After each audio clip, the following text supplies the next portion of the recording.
Hello, hello, hello, hello. Welcome to a special edition of the Collins on the Rocks podcast. I'm your host, Calls. I look super white. We're using natural light. I was trying to use the,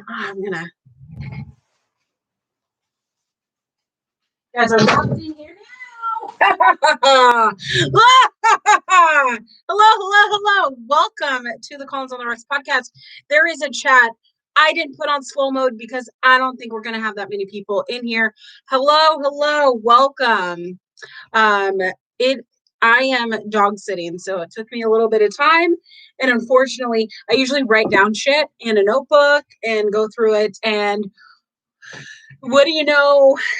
Oh, we have a dog. This is Frisco. You want to be on the Collins on the Rocks podcast? You guys have seen Frisco before. He's one of my favorites. Do you wanna react? You wanna do some reactions? Yeah, I'm gonna predict stuff, and can you react to it? Tell me if it's good or not. Yeah, the dogs are locked in here. That is true. Wait for a couple more people. Otherwise, we're just gonna jump into it. My personal dog is just sitting here upset. Oh no. Oh no, what did you hear? Did you hear the kitties? Oh, Penny got on the bed. This is my favorite dog sitting house because this is like a second room. I kind of like it tilted so you're not seeing the door. I get like a little pet peeved when you can see the door. Brother, do you want to go sit up here? Want to go sit with Miss Penny? Come on. Go ahead. Yeah, with my switch charger. Come on. Do you want to come up here? Miss Penny, I know you want to be the center of attention. Go ahead. Go up. Come on. Come on. All right. Miss Penny, do you want to be and have your own YouTube show? You want to have your own YouTube show? All right. So we're just going to do some predictions. I thought it would just be fun to come on stream. I miss YouTube. I miss the feeling of being on YouTube. If you haven't checked out my YouTube used to be me doing vlogs, and part of my vlogs were before I had a dog or before I had a, real life. I had time to just dedicate to making vlogs. Yes, Miss Lane. You being the good girl. You being the good girl, Miss Lane. All right. Cooking with Penny. If I had it, if we cooked for Penny, like if we did that, we would be cooking bacon. Yeah, you like bacon? You like bacon, Miss Penny? All right, let's get started. We are 3 minutes in. It is getting toasty in this room. I am wearing my Becky Lynch shirt because SummerSlam is always my Becky Lynch moment. SummerSlam 2 years ago, I think 3 years ago maybe, is when I fell in love with Becky Lynch. So, oh, no. That will not, quiet. Hey, friends. We don't bark on the podcast. We don't bark on live stream. Okay. Be good. What good puppies. What good puppies. It's good puppies. Okay. Yes, I love that Shotzi shirt. Okay. I'm drinking juice. Don't call me out like that. Don't do it. Don't tell anyone. All right. I can see the comment section now. I brought one of these in. Okay, so let's just go down the card. I'm gonna go through how I've seen everything develop. Now, I haven't seen every show, and I don't think it's necessary. And it's all fun and games. It's just predictions. If you want to play along with me, you can say it in the chat. I might have a special something for you at the end of this, so stay alert on my social media. But here we go. So first match that's probably going to be on the pre-show because of how Vince feels about tag team wrestling is the Street Profits, Angelo Dawkins and Montez Ford versus Andrade and Angel Garza with Zelina Vega. This is for the Raw Tag Team Championship. Backstory on this, if you haven't been watching,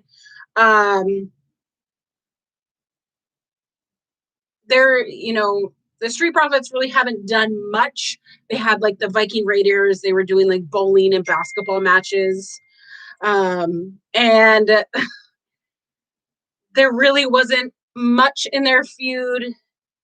The Viking Raiders have kind of gone away. But Andrade and Angel Garza have had their stable with Zelina Vega, and it has been kind of a back and forth. And Montez Ford is the one that got poisoned, and Bianca Belair is like, hey, I'm gonna catch you, blah blah. Everything is up against Zelina Vega, so there obviously is going to be outside interference in this match. The Viking Profits thing was hilarious. It really was hilarious. I really believe that. But we're going into this like very late 90s kind of, let's, get close to ending someone's life, and then blame it on this person and this person, and there's swerve at the end. But there's a belt stipulation in it. So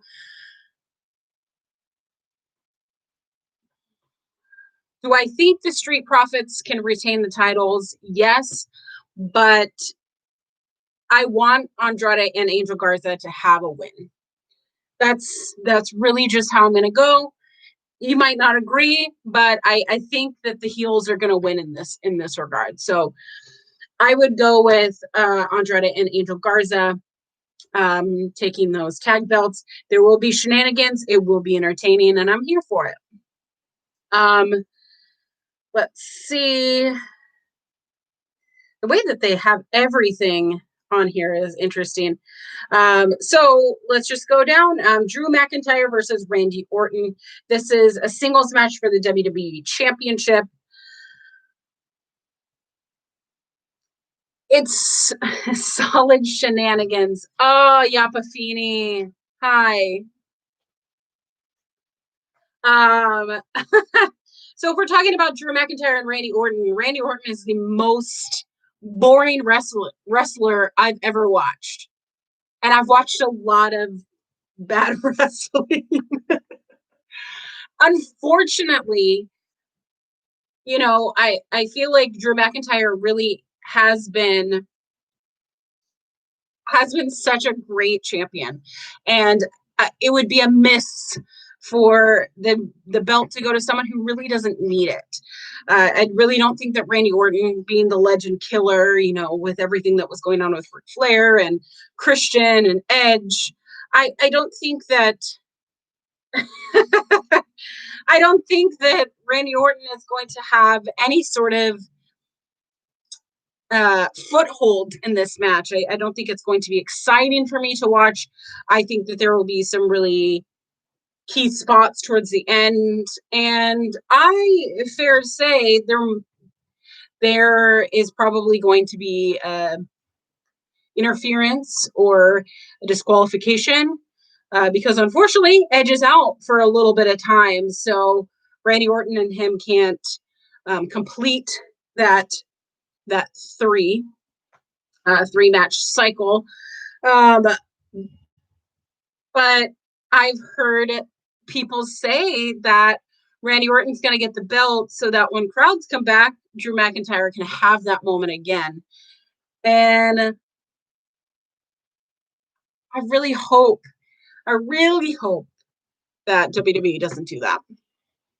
I say Drew McIntyre is going to retain, and that'll be that. And maybe Randy Orton can take some time off plotting his revenge. So transitioning the title to somebody else. I don't see anyone on Raw being worthy of a main, like a main title push. It's not a secondary title. I don't see anyone on Raw being worthy of that. Let's see. The next match would be Apollo Crews versus MVP. This is for the United States Championship. Bobby Lashley and Shelton Benjamin are banned from ringside. MVP has really kind of impressed me. I remember him being in WWE. I remember him as a competitor. I remember how good he was, but I didn't think that he would still be that good. He is so entertaining. He is so captivating and believable. Having Bobby Lashley and Shelton Benjamin a part of his stable is pretty fucking fantastic. Unfortunately, Apollo Crews is so boring. He is so boring. He is very talented as a wrestler. He is deserving of how long he's been in the business. I really liked when he was with Titus O'Neil and Dana Brooke and Titus Worldwide. But I just don't see a personality. I don't see him shining. But that's not to say he's not going to win. I don't believe that Bobby Lashley or Shelton Benjamin are not going to cause interference. I really think that they're building Bobby Lashley for the United States Championship through MVP. It would be interesting if Bobby Lashley costs MVP the title, but Apollo Crews is going to win. It's going to be maybe 6-7 minutes. I don't think it will be huge on the card. I think might be the shortest match. All right, so let's go to our fourth match. This would be Dominic Mysterio with Rey Mysterio versus Seth Rollins with, don't call him Buddy, Murphy. This is a street fight. We have all seen the pictures. Poor Dominic. I keep I watched too many other shows that refer to Dominic. We grew up watching Dominic. I mean, there's that infamous SummerSlam match, Eddie Guerrero versus Rey Mysterio for a fucking custody with ladders. And at the time, it was like, yeah. Big Dom. I was going to say that. Big Dom. But we've grown up watching Dominic Mysterio. He's a little boy to us, even though he's a grown-ass adult. He's a very great wrestler. I mean, he's really getting his handle on the wrestling industry. I don't want no. I don't want Dom to be murdered. I don't want to watch a child be murdered on pay-per-view. That's not how I like to spend my time and my money and my efforts. It's a shame. Hey, his real father may or may not be Eddie Guerrero. We'll never know. But we've watched Dominic grow up on our screens. I think that the way that they set up the last couple Raws, Dominic is going to. I think Dominic might win by via DQ. But knowing that there's a pay-per-view immediately after makes me think that there might be some sort of interference with Murphy and Rey Mysterio that'll set up some sort of tag match. Oh, is that literally what this is in chat? Listen, Vicky's happy and she's in AEW. She doesn't need it. I feel like they've screw you finish so that they can have a father-son verse. Yeah, I would agree. Wait, does that mean that Buddy Murphy is Seth Rollins' child? Now I'm confused. They're not. The age wouldn't. That would be weird. But I'm going for Dominic Mysterio. I think he needs that win. Would be interesting. Oh, because Seth is the Messiah. Oh, I really like that gimmick. I mean, I loved Babyface from a heel turn, like that Seth Rollins, and not just because he's hot. He's who's the Holy Spirit? Who's gonna be the Spirit baby? Holy Trinity. Oh, AOP. It's the Holy Spirits.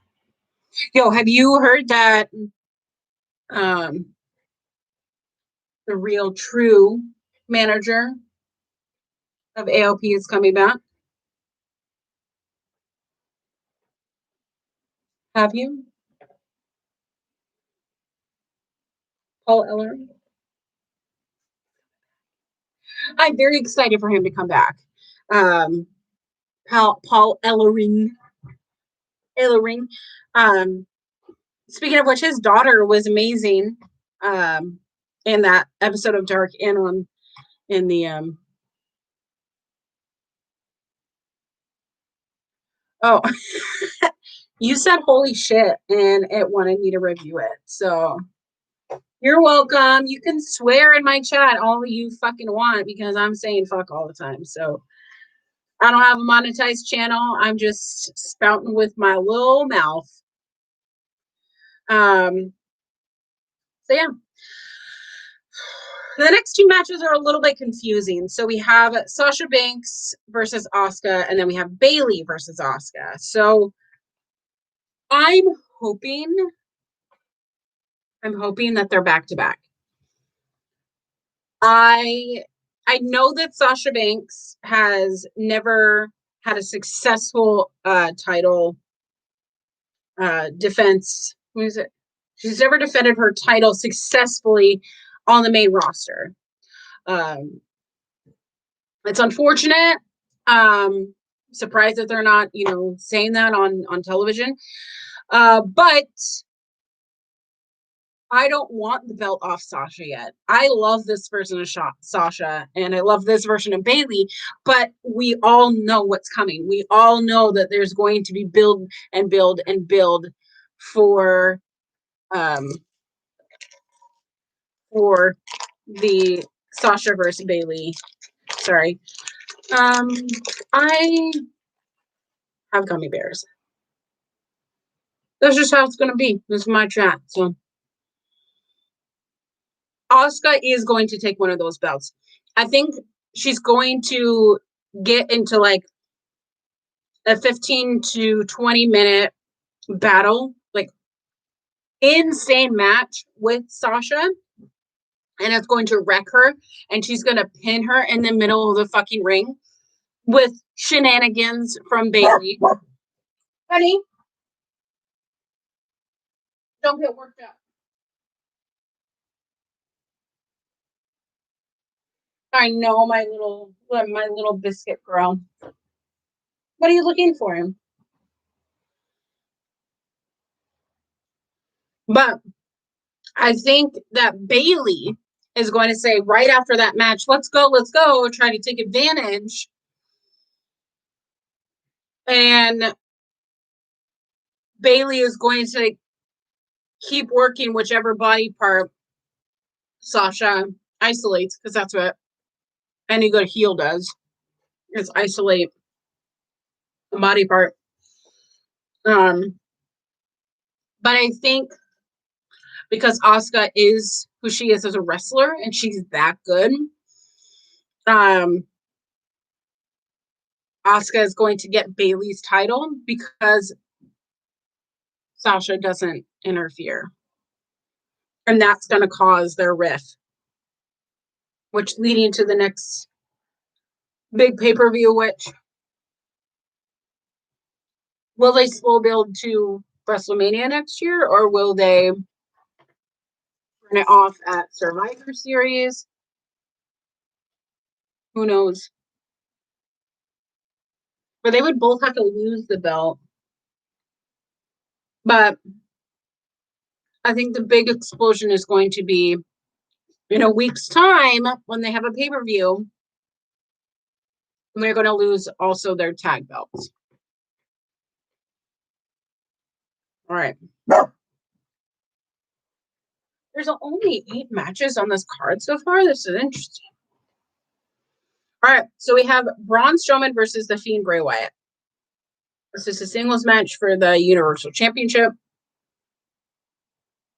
This is interesting. I feel like adding Alexa Bliss to the dynamic greatly improved Braun Strowman's character. In 2018, I was super into the Braun Strowman character. I was super into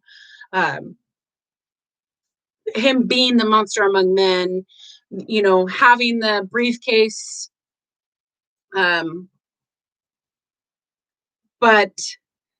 something disconnected for me. Maybe it was him losing so quickly to Brock Lesnar.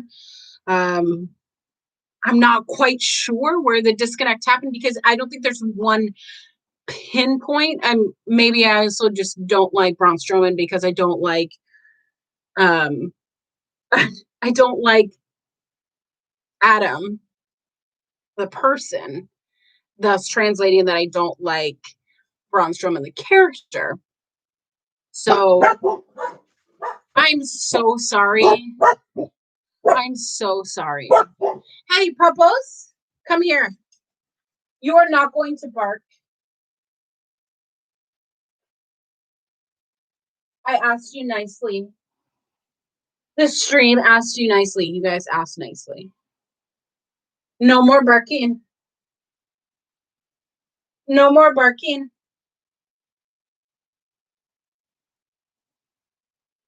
Penny wants Braun to win. It's because Penny wants somebody else to justify her flipping ambulances.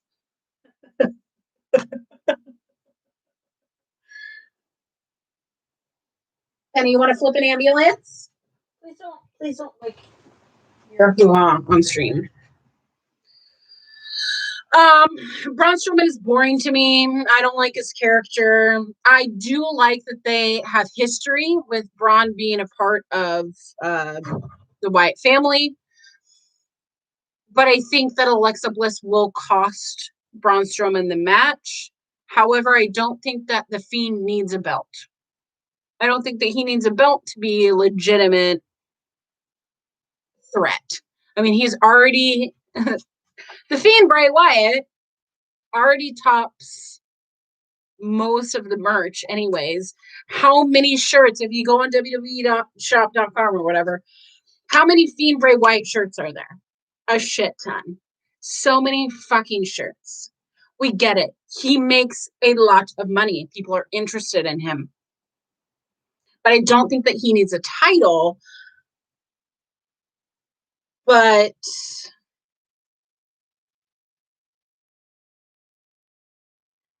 yeah. But I'm picking the Fiend Bray Wyatt to win. I don't know. I feel like I had to toss a coin on that. But I think Alexa Bliss will get involved.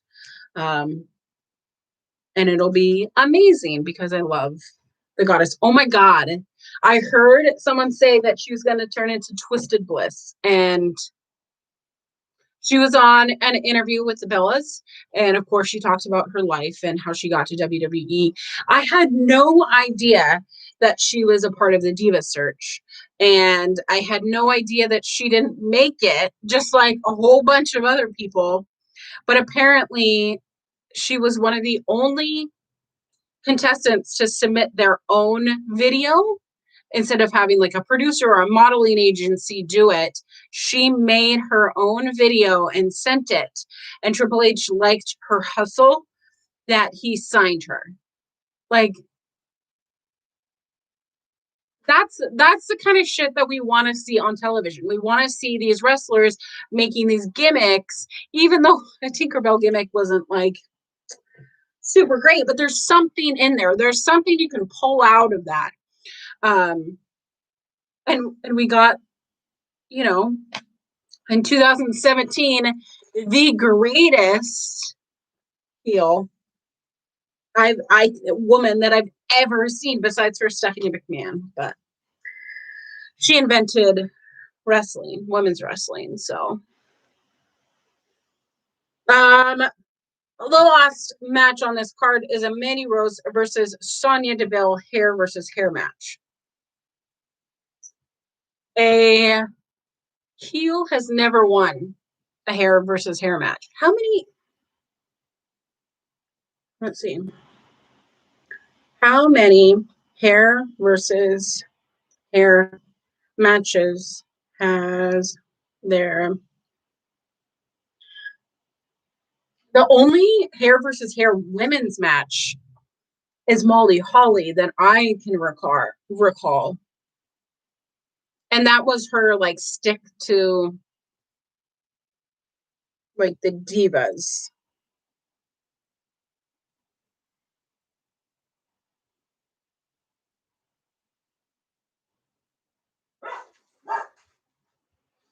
Hey, you want to see this? Can I entice you with a gummy bear that you're not going to eat?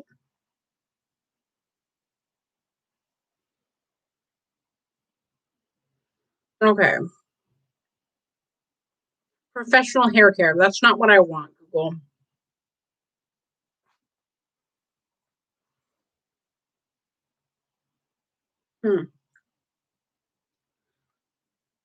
Molly Holly versus Victoria. I was trying to remember the other person involved in that match. I wish this had a mute button. Hey, Penny, you're being a dick.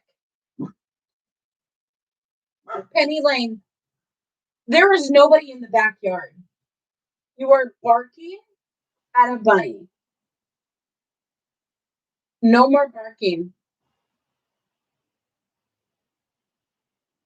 I knew putting the dogs in here would be worse. Molly Holly, Vince.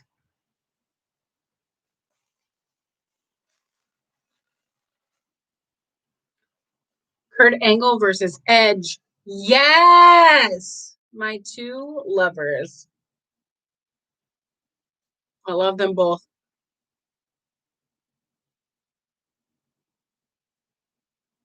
Holy shit. Oh, these were like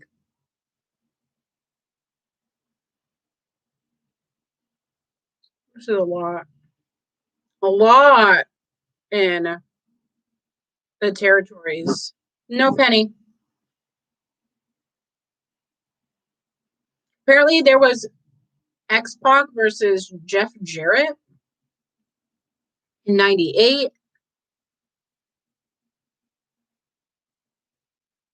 Yeah, that Edge versus Kurt Angle. Apparently there was a Chris Jericho versus Kevin Nash on a Monday Night Raw episode in 2003. And then there was Victoria and Molly Holly.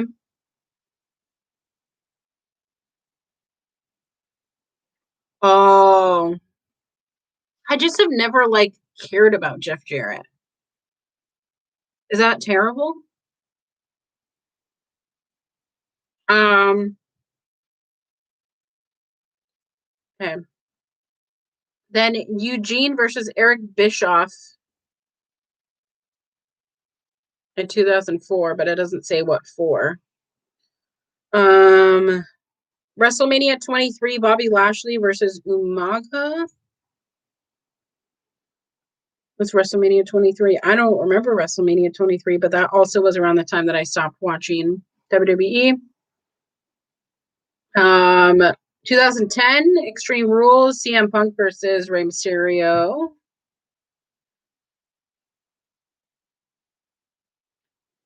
The other ones have just been like TNA and WCW, AAA, NWA, WCCW, Memphis. Wow. So, yeah, I mean, oh, that fucking shit.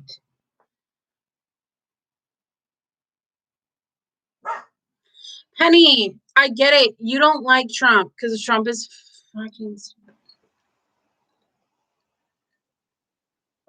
So, if we're going in this, I didn't even count. I was supposed to be counting. I'll count later. But it can either go a couple ways. So Mandy's gonna win. Sonya shaves her head. Sonya's character is kind of in that like wide eye, psycho, a little bit like nuts, a little bit. I think that's untimely to talk about now, given what's happening in reality outside of the show. Or what I think could happen is that Sonya wins badly and Mandy begs and Sonya shaves her own hair off to kind of one up her again. Either way, Sonya Deville is probably going to leave without hair.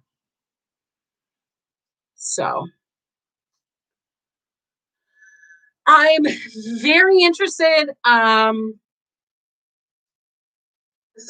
card isn't as exciting as it's not as exciting as I was last year.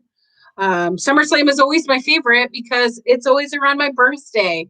And SummerSlam the pay-per-view has been around as long as I've been born. So I kind of feel akin to it. But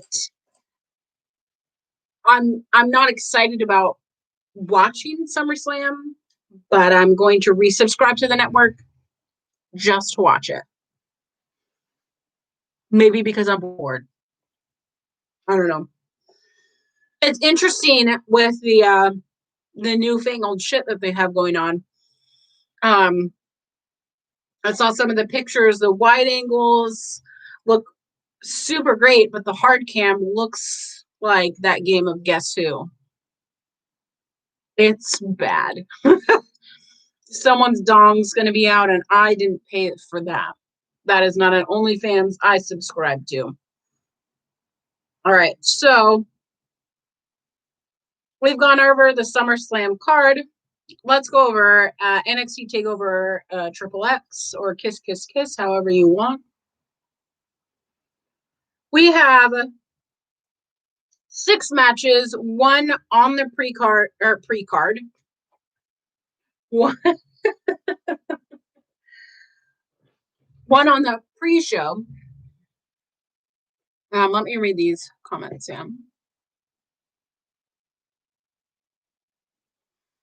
Nash did it because he went to do the Punisher. God damn, I forgot about that. King Nash.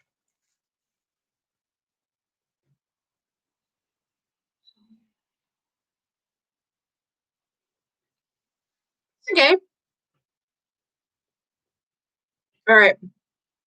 So a lot of things are going on with NXT. Obviously, we know we're in this pandemic. Everything has been changed.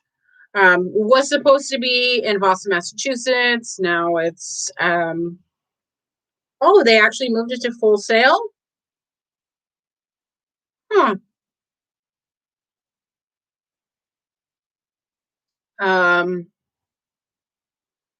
That's very interesting. But this is the 30th NXT takeover. I thoroughly have enjoyed NXT. I often go back and watch old NXT takeovers. Some are good, some are not great, but you can really always rely on NXT being a great show. And I don't know if it's because a lot of them are only like 4 or 5 or 6 matches, or if like they actually like invest and book their talent. But there's something going on right now where NXT is doing great things, but they're also like doing some things that I'm very concerned about, especially as a wrestling fan.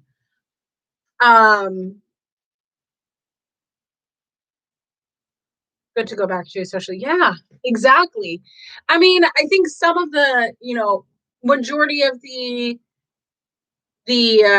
takeovers from the last 3 years, even if you're just like sick in bed and you want to watch something, just tuning into, a random takeover, whether it be New Orleans or War Games or Houston, or maybe that was 4 years ago, but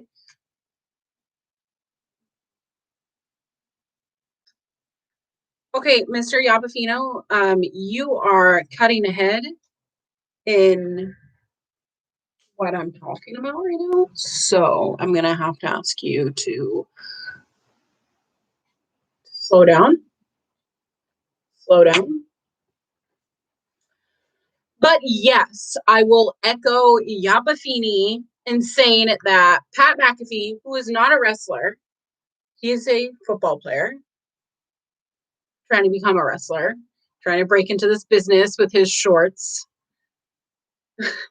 Cut one of the best promos that I've seen a non-wrestler cut ever.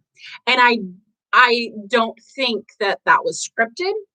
I think that was genuine and from his gut, and he's been holding on to that for quite some time. He needs to wrestle in jean shorts. He needs to take back them damn shorts from Mr.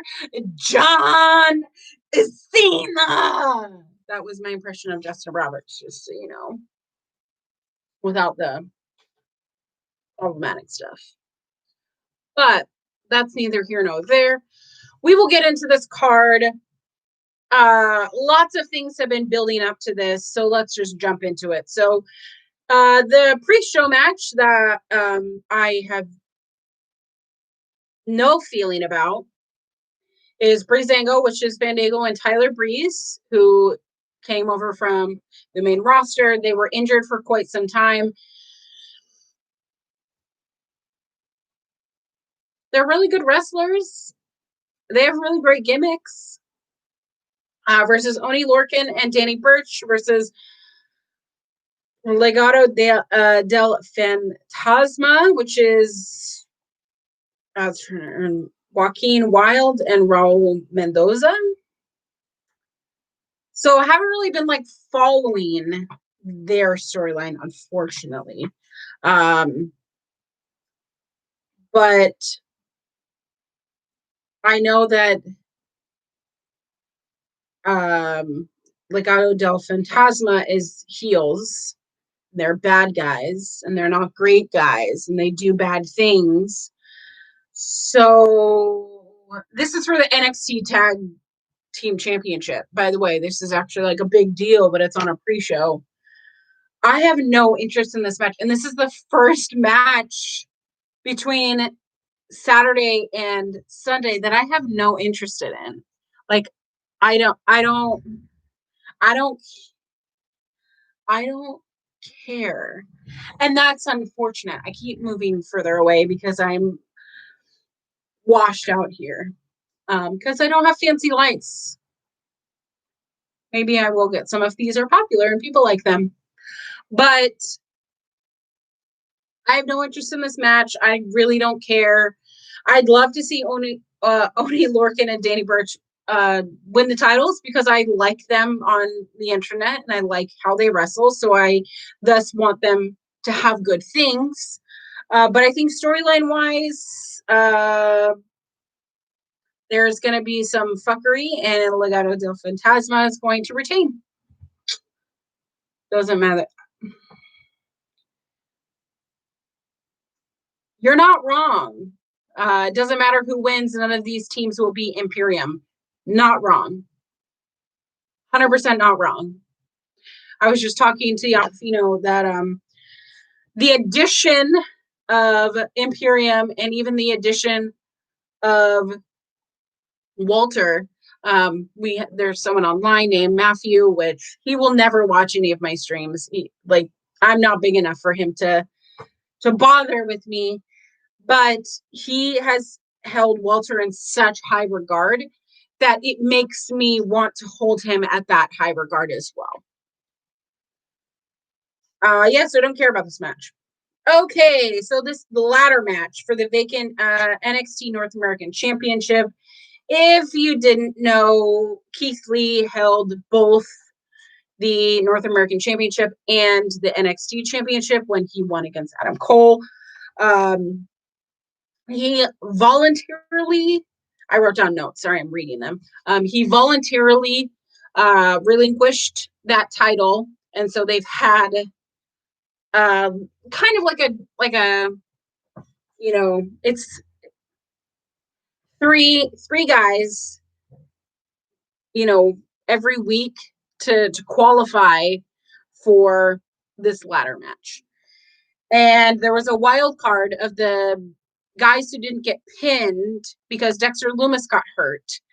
And the guys who didn't get pinned then were in last show's qualifying match, and I was really disappointed. But Finn Balor was in it, and Finn Balor is one of my favorite wrestlers. Not just because he points his penis at us when that was a really terrible impression.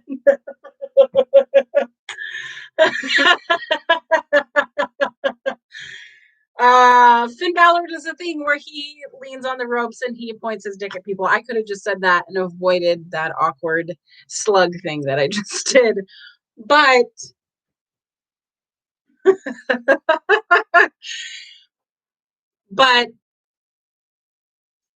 Timothy Thatcher, what did I just say? Timothy Thatcher interfered in the match, costing Finn Balor, so they added that match.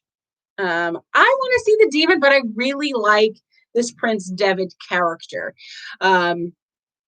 I have watched New Japan. I have watched Finn Balor in New Japan.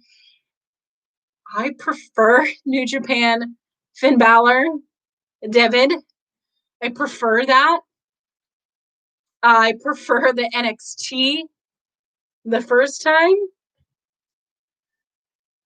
But I really like Finn Balor. I think that he's worthy of more than just losing a pre-qualifying match. But we're talking about this ladder match. We're not talking about Finn Balor. So this ladder match has Bronson Reed, Thick Boy, versus Damian Priest versus Cameron Grimes versus Johnny Gargano versus Velveteen Dream.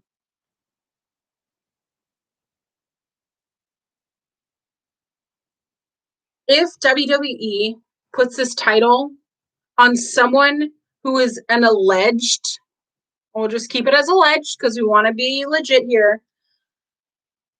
But if WWE puts this title on an alleged child, because we're under the age of 18, predator, I will lose my absolute goddamn mind. I think the entire wrestling Twitter will lose their goddamn mind. Because if anyone in their fucking right mind thinks that Velveteen Dream deserves this NXT title, you have got to be kidding me. You have to be out of some sort of planetary fuckery that you think that Velveteen Dream would even remotely be exemplary to hold a title and have a title shot. And WWE came with this bullshit that an investigation has been done. When the alleged victim goes online and says, nobody from WWE has contacted me, nobody from a police station has contacted me, nobody has even had the audacity to ask me if I'm okay. That's why people post things on social media, is because they go, you know what, nobody's giving me attention, so I'm just going to put this out on the internet. And to know that there is a victim of A victim of someone being a fucking predator, trying to take advantage, trying to use their power and persuasion over them to get what they want is maddening that they are being rewarded with a title shot, regardless if they're a good enough wrestler. At this point, I don't give a shit. Whew! Let me tell you, I'm a little bit passionate about this.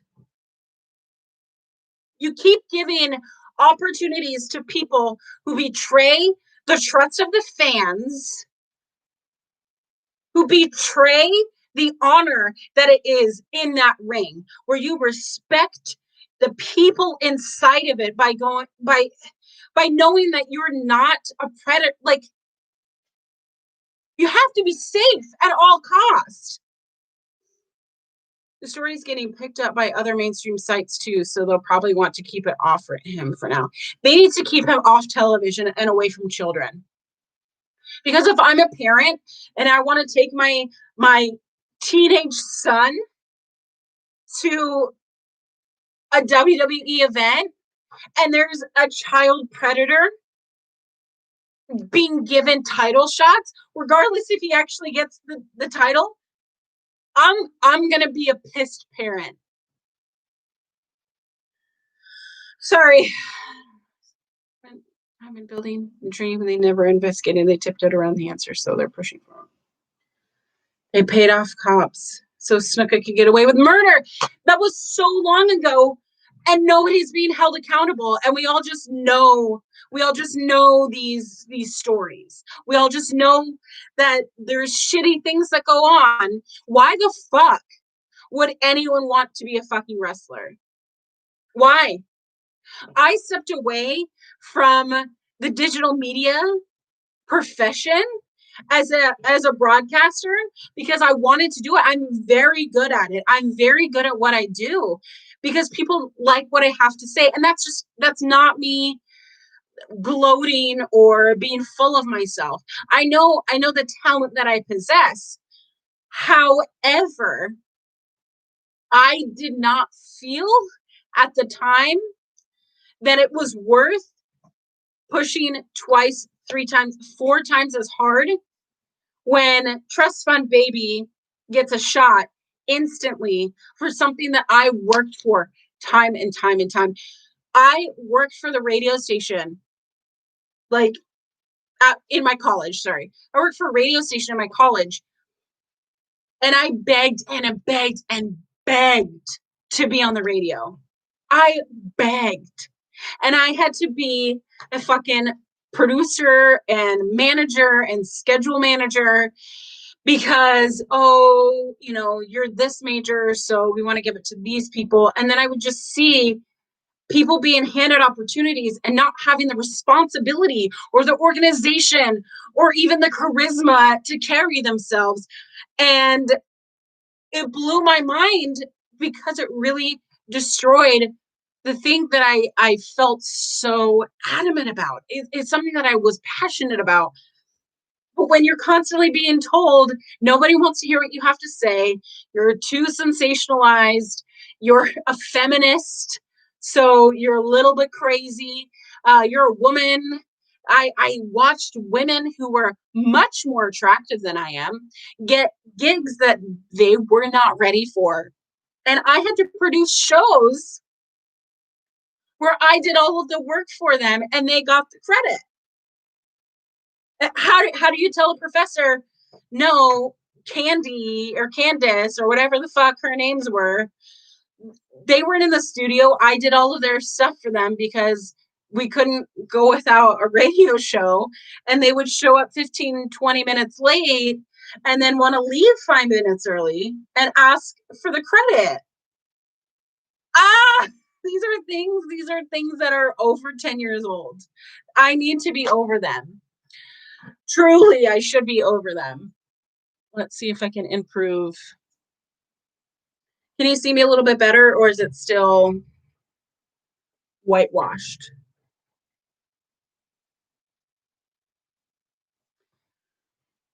Does that look better? Do I look better? I don't know. This is my first stream, so I don't really know. I mean, it's not my first stream. I think I've strummed before, but I don't really care about the production value of it. But let's continue with this card, shall we? So in this ladder match, it's Thick Boy Bronson Reed. We have Damien Priest. We have Cameron Grimes, who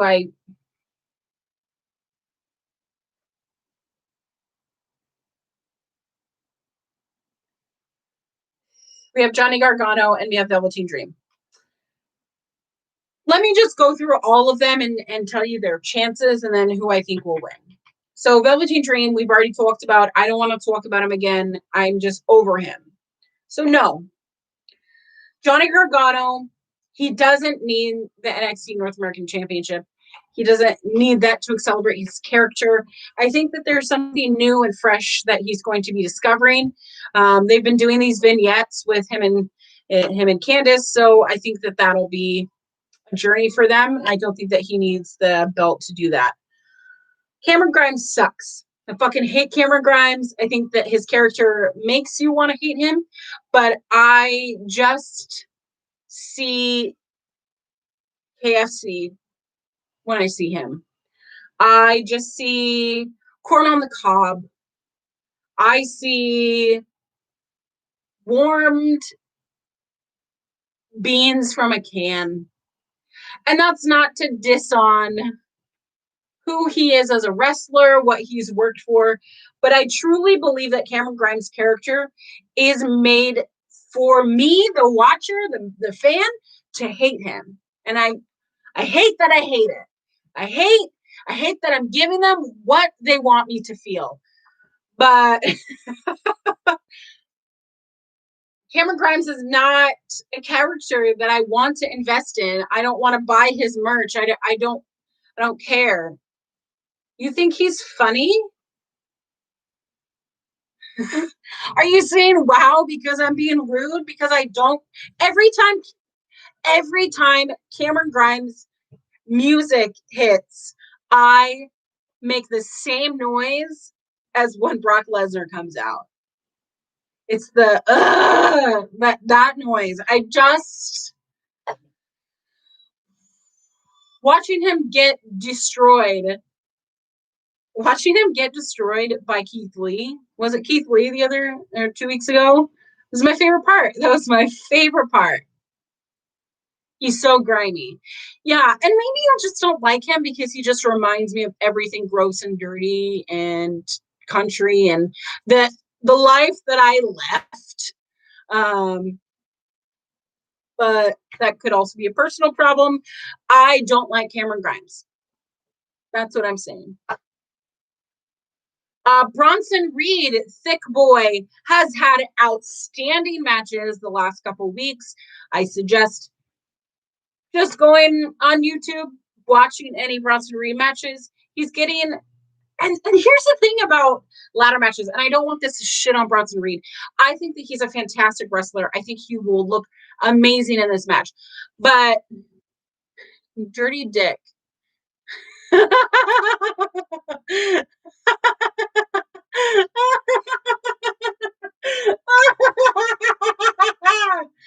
Oh, I just got slayed.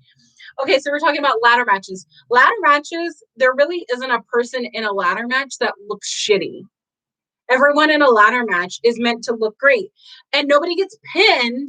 You're climbing a ladder to get a belt or a strap or, back well on a forklift. But I think Bronson Reed is going to be the highlight of this match. I think that him being a thick boy is going to contribute and do really great and awesome shit. But I don't think that he's going to get the belt, unfortunately. I think that they are hoping that this launches Damien Priest. Yes, I really think that they're going to use this match to build up Bronson Reed. But I think Damien Priest is going to be the one who takes the belt in the end. I think that this really could truly elevate his character. I don't think I really liked Damien Priest, and I know that Yappy can attest to this. I think I was a little bit confused because he got like shoehorned in to because wasn't it Keith Lee, Dijakovic, and Damien Priest? I want to say. Tell me if I'm wrong. This drink is WAP.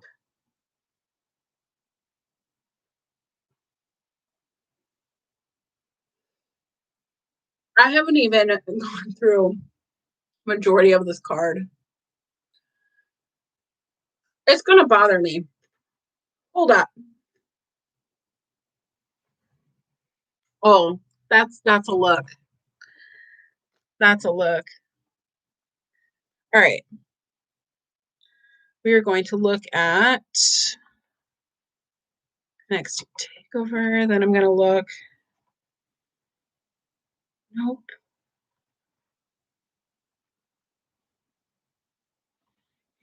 It's not in your house. It was when there was people still there.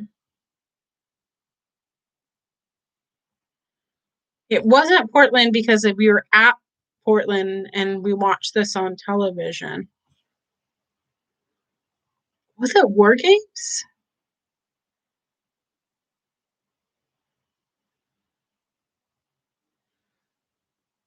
Is this the Pete Dunn versus Damien Priest and Killian Dane match? Is that what I'm thinking about? Yappy? The first Damien Priest takeover match.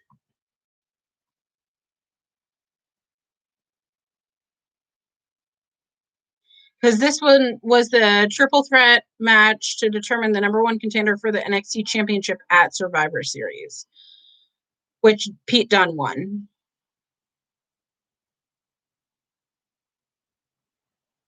And Adam Cole had to defend after that grueling, that was that three-way.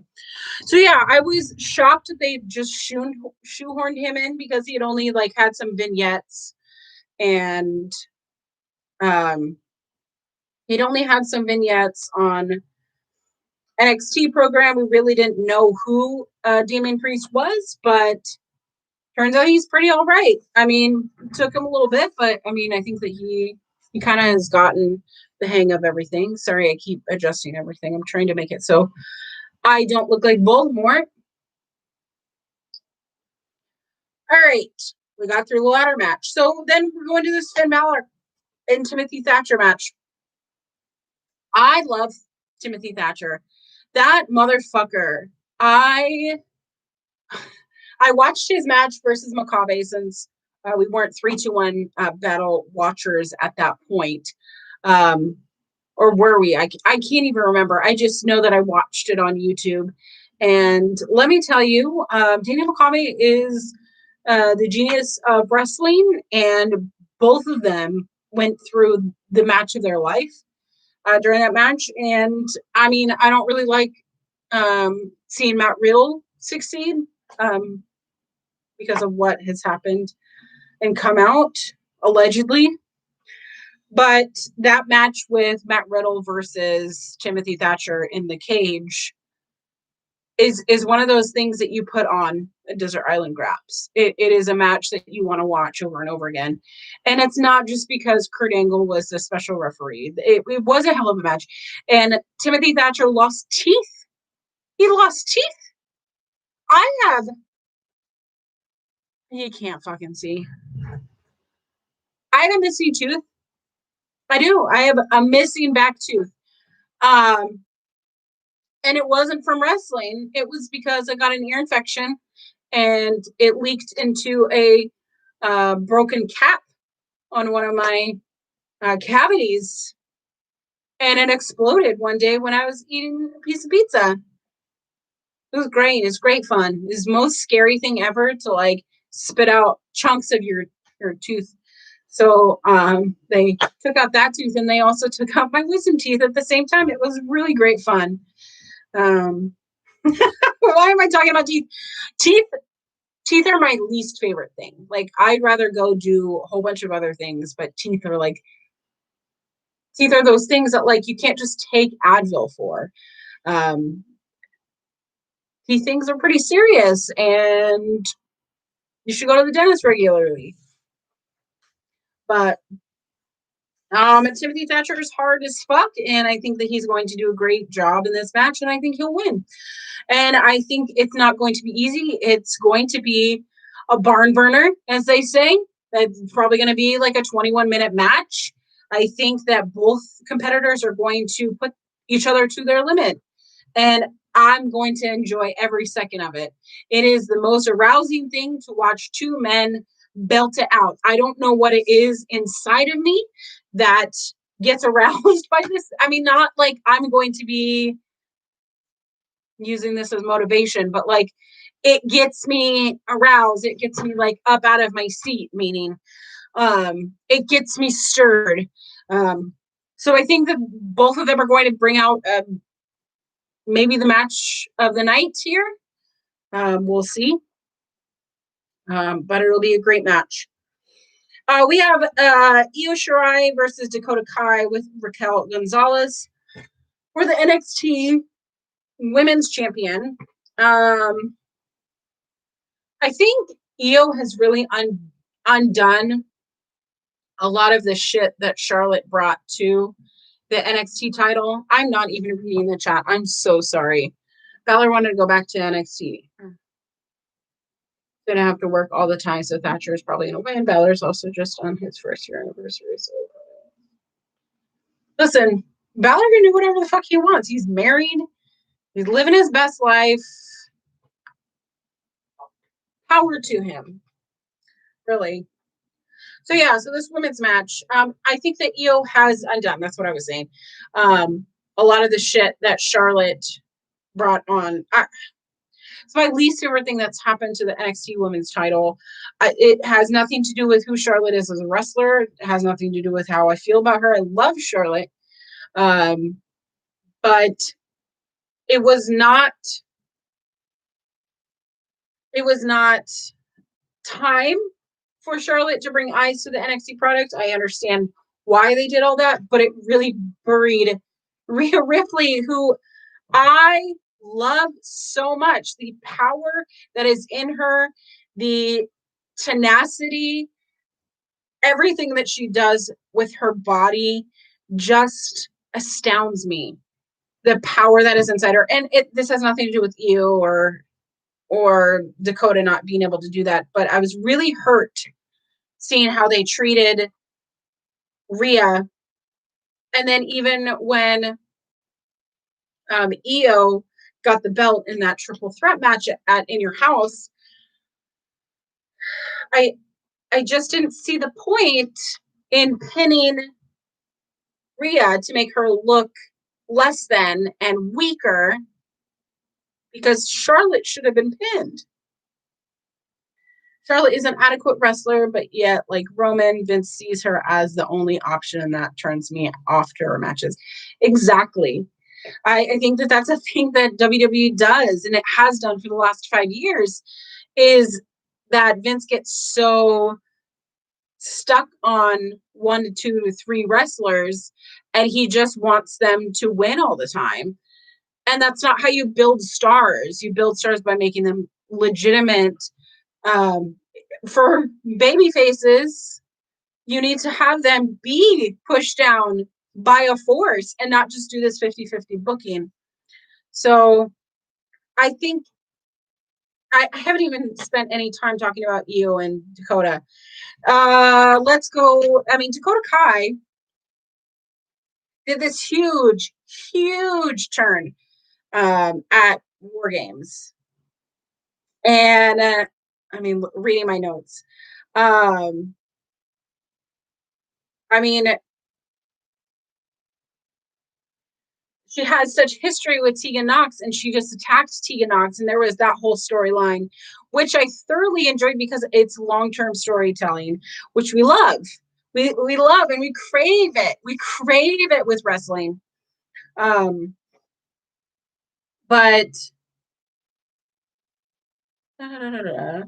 there's this whole Robert Stone interference. So I mean, the Robert Stone brand with Mercedes Martinez now.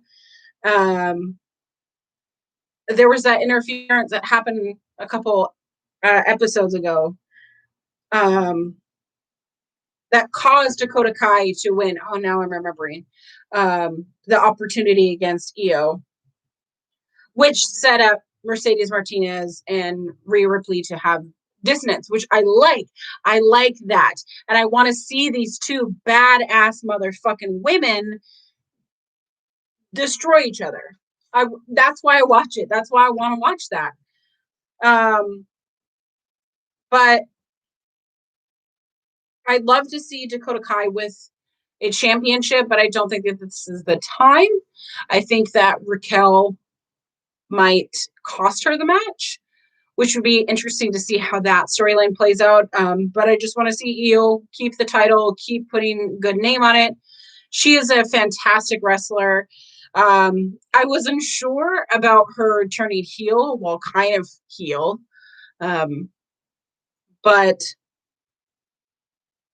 I think that Io has done great things for the NXT championship. And I just need her to keep her head and brain safe, especially when she does that insane moonsault or anything off the top rope that makes me scream. Go back to two. The first round. Right in their corners for some reason has always had it out for the shirt. Yeah. We can always talk about Natalya. Natalya is a very safe wrestler, and WWE relies on Natalya to be a safe wrestler and to bring up other talent. But when does Natalya get to be the top talent? When are they going to put some edge on her and not have her have a fart gimmick, you know? Okay. Adam Cole versus Pat McAfee. There's no belt. It is just them being horned up. Two bros, heated. After that promo, I don't see Pat McAfee losing, you know? Which is unfortunate because Adam Cole is the wrestler in this. Adam Cole, baby, is the wrestler. But all of this started because Pat McAfee has like a podcast or a radio show, and Adam Cole went on it, and he made comments about Adam Cole being short, and Adam Cole went off on him. Adam Cole made this fake apology, which everyone knew was a work. And then Pat McAfee was on commentary and then started making more short jokes. Adam Cole retaliated and then got punted to space, and he was never seen again. I am silly now because there's a drink. Now that Adam Cole is back from space, they're having a match.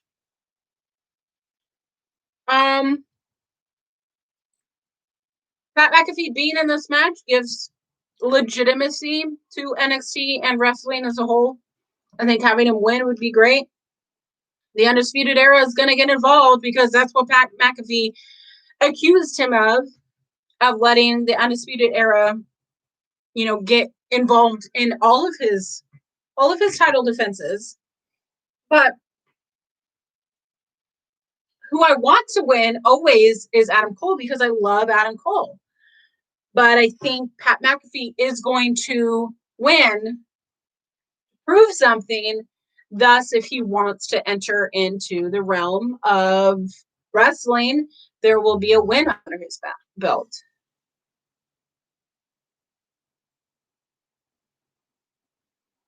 I could see him winning and then proving his point, but I just see Pat McAfee after that promo. I mean, that promo.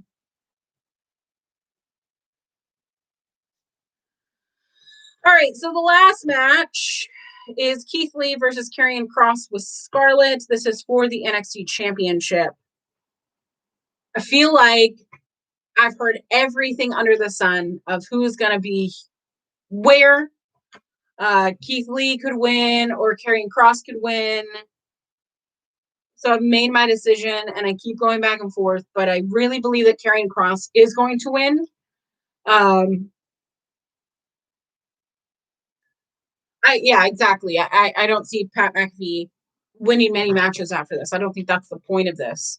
I think him winning the match, the purpose is to make him look like a wrestler. But Keith Lee versus Carrion Cross winning. I think this is going to shoehorn Keith Lee to the main roster because we do have this draft coming up. It's a shame because I love Keith Lee. I think he's been a fantastic champion after Adam Cole, but I think having long reign and then a long reign is just a little bit exhausting. So it wouldn't be a bad idea to take the belt off of Keith Lee just to put him on the main roster. I keep thinking of them as separate brands and not all equal. It's my bad. It's just habit. But Carrion Cross legitimately scares me. Like, there aren't many entrances in wrestling that I go, oh wow, that's spooky, or holy shit, this kind of freaks me the fuck out. Like Aleister Black, The Undertaker, Bray Wyatt, they're spooky, but they're like exciting. But there's something strange about Carrion Cross and Scarlett. Scarlett herself, man, she is smoking. I know that she's the original smoke show, and I get a lot of my gimmicks from her. Like I just want to be her, but I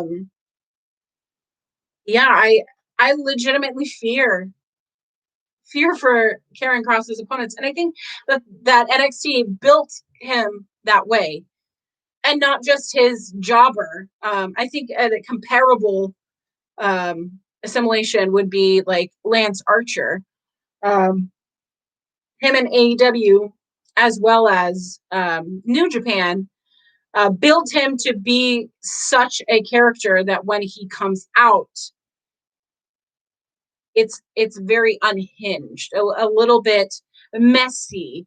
It is focused unnaturally, because I think that normal people have focus and they have their goals and they'll reach them. They might sway a little bit, but I think that the laser focus of Carrion Cross scares the absolute shit out of me.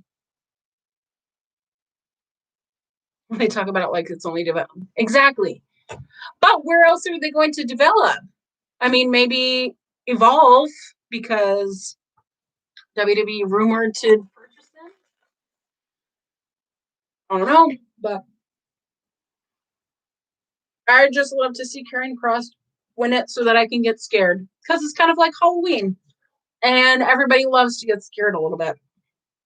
So those are my predictions.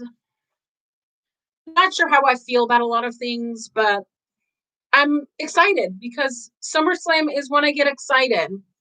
It's like WrestleMania. I get excited about these specific events. I do like the other, stipulation pay-per-views, but there's just something special for me about SummerSlam. The greatest party of the summer. But yeah, I think that's about it. We've gone on an hour. I think that's pretty good for a podcast episode where there's been some interaction. Thank you guys so much for joining this live stream. Well, she's there. Hello, are you there? Hello. But yeah, thank you so much for coming to this live stream on a great Friday night. I think the dogs want me to cuddle them and be nice. I need to actually eat some dinner because this juice drink has gotten to my eyebrows, So thank you so much for coming to the show. I've been Collins. You've been awesome. And let's have a drink again. Say maybe in a month's time or maybe a week's time. Who knows? Bye. Thanks for coming.